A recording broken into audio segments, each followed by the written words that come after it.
sa ating kaalaman na ang Canada ay nagbabago ng time zone kada taon at tinatawag nila itong Daylight Saving Time.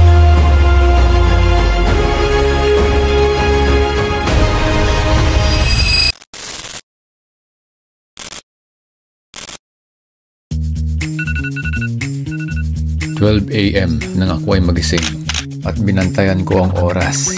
12 minutes before 2 AM, nagkape muna ako. Nanood na rin ako ng aking paboritong anime, ang Solo Leveling. At nang mapansin kong magka-alas-2 na ng umaga, tingnan nyo ang mangyayari.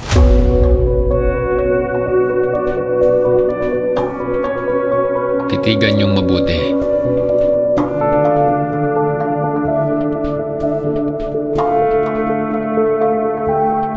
Obserbahan nyo kung ano ang mangyayari sa analog tsaka sa digital clock.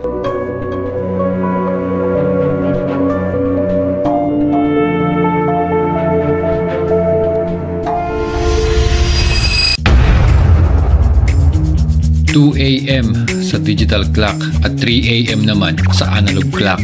Bakit ganito ang nangyari? Well, bakit nga ba? Ika nang alamin natin.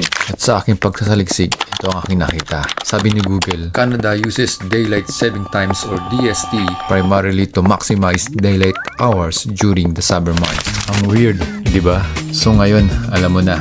At kung may plano kang mag-Canada, may experience mo rin ito.